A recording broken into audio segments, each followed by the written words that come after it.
American media is doing a bad job of reporting on the impending TikTok ban. Hi everyone, this is Lao Wan reporting for 华尔街前线.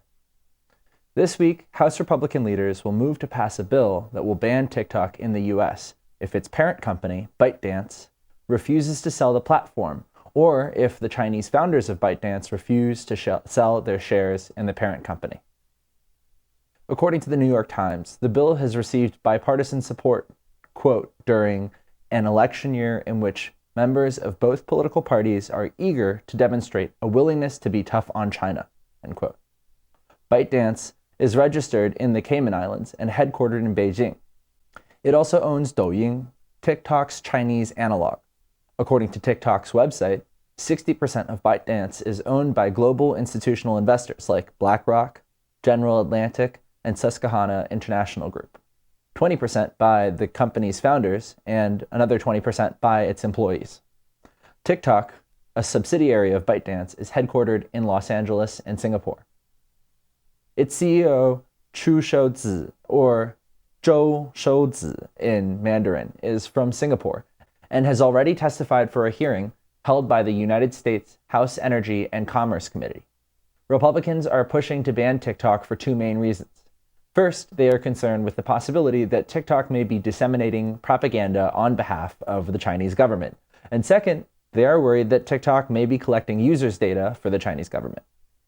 Lawmakers point to parent company ByteDance's connections to the Chinese government, especially through Douyin, another company owned by ByteDance, which serves as China's analog to TikTok. TikTok is unavailable to Chinese users because it does not adhere to China's state censorship guidelines. Its sister company, Douyin, does. China maintains close ties to Douyin mainly in the effort to surveil and monitor its Chinese users. This is the norm for social media companies in the People's Republic, where foreign social media companies like Google, which owns YouTube, Facebook, and Twitter, have all been banned in China since before 2012. Google is an interesting case study. It was banned after it refused to work with Chinese censors in 2010. In its absence, Chinese tech giant Baidu filled the gap in the market. Much like Google, Baidu offers a search engine as well as maps, news, and video streaming services. Another case study is the American tech megalith Amazon, which did manage to work with state censorship standards, removing books that mentioned censored topics to retain a hold in the Chinese market. Although, Chinese competitors like Taobao and Temu are more popular. Temu in particular is now attempting to take over American market share.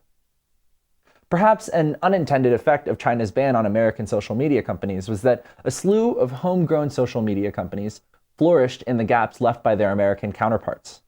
This was the state of the social media ecosystem at the founding of ByteDance in 2012.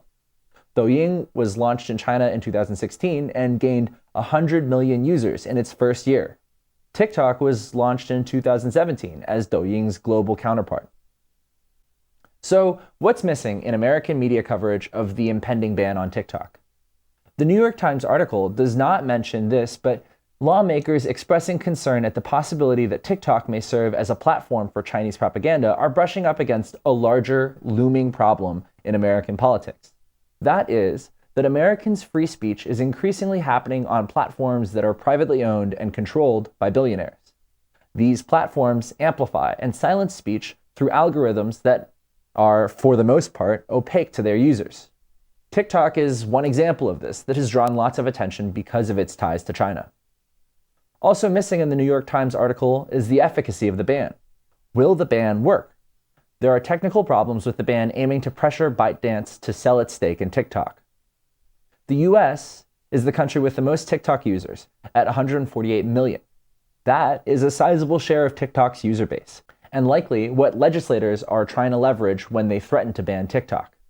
That said, TikTok is expected to surpass 1.8 billion users worldwide by the end of 2024. While a US ban of the app would definitely put a dent in that figure, US users constitute 8% of the app's total user base. That means that the threat of being banned in the US may not be enough to push ByteDance to sell its subsidiary, or for the Chinese founders to sell their shares. This may set bad precedent for business with America. After TikTok's release and fast growth, American tech giants all scrambled to make their own vertical video competitors. In 2020, Google's YouTube pioneered Shorts. Meta's Instagram added Reels, and Snapchat, an early pioneer of the vertical photo and video format, launched Spotlight, its competitor to TikTok.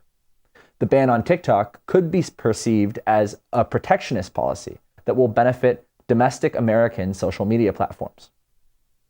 Banning TikTok also doesn't address the real problem. Chinese propaganda already exists on Facebook, Instagram, and YouTube and Twitter. Russian interference in the 2016 elections happened through these channels before TikTok was launched. American tech companies also already sell their users' data, and the owners of these companies often have an outsized say in American politics. For example, when Elon Musk bought Twitter, he reinstated several Twitter accounts that had been previously banned. That includes the account of former President Trump, whose account was suspended after January 6th. Marjorie Taylor Greene, who was banned for COVID misinformation, David Duke, who was a former Ku Klux Klan Grand Wizard, Jordan Peterson, whose account was banned for referring to actor Elliot Page by his dead name Ellen, and Andrew Tate, who was banned after suggesting that some women should bear some blame for being sexually assaulted. According to a report published by Human Rights Watch in December, social media companies have actively been suppressing the accounts of pro-Palestine activists and organizations. Instagram recently banned the account Wall Palestine, which aims to free Palestine, quote, within our lifetime, and activist Sean King, who spoke out against Israel's campaign in Gaza. According to the report, quote, Human Rights Watch documented over 1,050 takedowns and other suppression of content on Instagram and Facebook that had been posted by Palestinians and their supporters, including about human rights abuses. Of the 1,050 cases reviewed for this report, 1,049 involved peaceful content in support of Palestine that was censored or otherwise unduly suppressed, while one case involved removal of content in support of Israel. This brings us back to TikTok. Critics claim that the platform harbors an anti-Israel bias.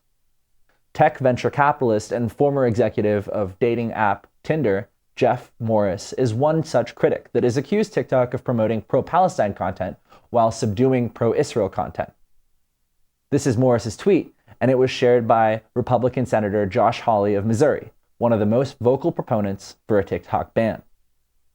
According to NBC News' analysis, quote, ultimately, the perceived performance of pro-Palestinian content on the platform depends on how you parse TikTok's data. Historic trends internationally show more interest in the popular hashtag #StandWithPalestine than #StandWithIsrael. Looking at hashtag data only from the US over the last 30 days, pro-Israel content has been performing at pace, if not better, than some popular pro-Palestinian content.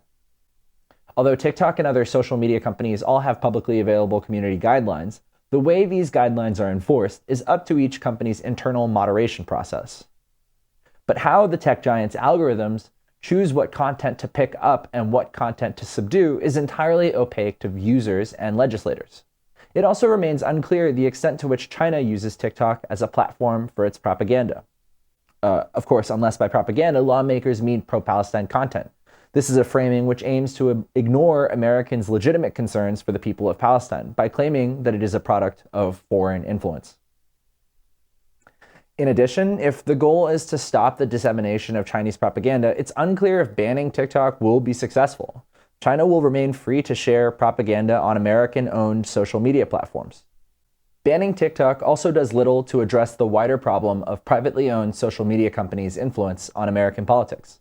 The Chinese solution to this problem was to heavily control domestic social media companies and take an active role in censorship and moderation of content on these platforms while completely banning all foreign social media. Although that option is open to US legislators, it's possible that taking that path would make it more similar to the Chinese authoritarian state, a system of government that American legislators claim they oppose. A real solution to the problems of propaganda, the influence of big tech companies, and foreign actors like Russia and China demands serious, creative problem solving from people who are tech savvy and media literate. So I'll leave you with this clip. So, you said today, as you often say, that you live in Singapore. Of what nation are you a citizen? Singapore. Are you a citizen of any other nation?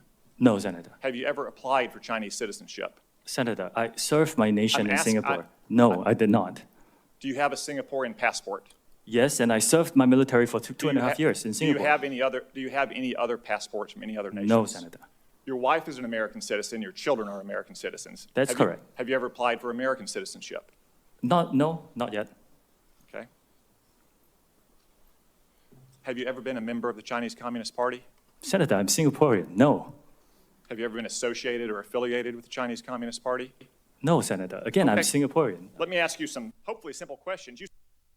That was TikTok's CEO, Chu Shouzi, in the hearing by the House Energy and Commerce Committee.